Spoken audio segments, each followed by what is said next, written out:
భారీ వర్షాలు వరదలతో రాష్ట్రం వణికిపోతోంది. హైదరాబాద్ సహా జిల్లాల్లో అతి భారీ వర్షాలు పడ్డాయి.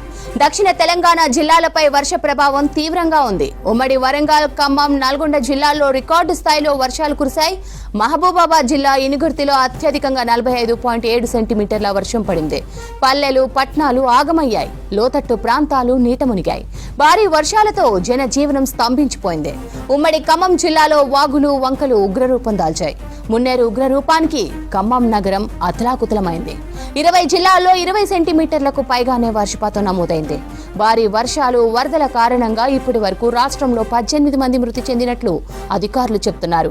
బంగాళాఖాతంలో ఏర్పడ్డ అల్పపీడనం వాయుగుండంగా మారడంతో రాష్ట్రంలో భారీ నుంచి అతి భారీ వర్షాలు పడుతున్నాయి. ఎక్కడ చూసినా వర్షపు నీరే కనిపిస్తోంది. మరో 3 రోజులు భారీ వర్షాలు ఉంటాయని వాతావరణ శాఖ చెబుతోంది.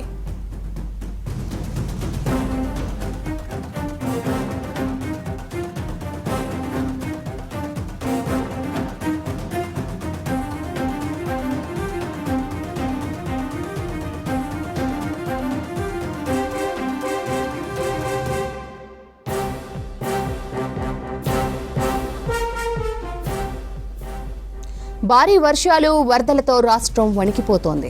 హైదరాబాద్ సహా జిల్లాల్లో అతి భారీ వర్షాలు పడ్డాయి. దక్షిణ తెలంగాణ జిల్లాలపై వర్ష ప్రభావం తీవ్రంగా ఉంది. ఉమ్మడి వరంగల్, ఖమ్మం, నల్గొండ జిల్లాల్లో రికార్డు స్థాయిలో వర్షాలు కురిశాయి. మహబూబాబాద్ జిల్లా ఇనుగుర్తిలో అత్యధికంగా 45.7 సెంటీమీటర్ల వర్షం పడింది. పల్లెలు, పట్నాలు ఆగమయ్యాయి. లోతట్టు ప్రాంతాలు నీట మునిగాయి.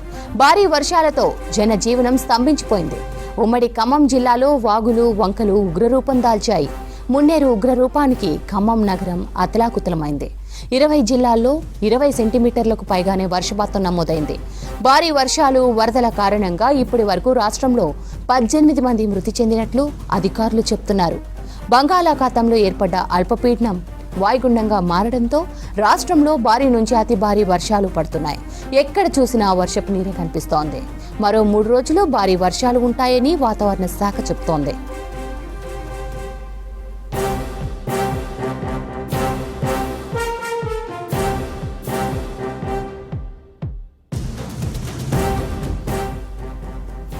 భారీ వర్షాలకు నష్టపోయిన రైతులను ప్రభుత్వం ఆదుకుంటుందన్నారు మంత్రి సీతక్క.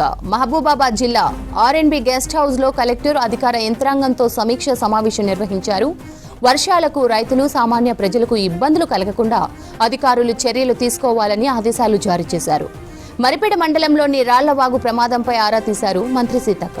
చెరువులు, వాగుల ప్రాంతాల్లో పోలీసులు బందోబస్తు నిర్వహించాలన్నారు. దెబ్బతిన్న పంటలపై వెంటనే సర్వే చేసి రిపోర్టు అందజేయాలన్నారు మంత్రి సీతక్క.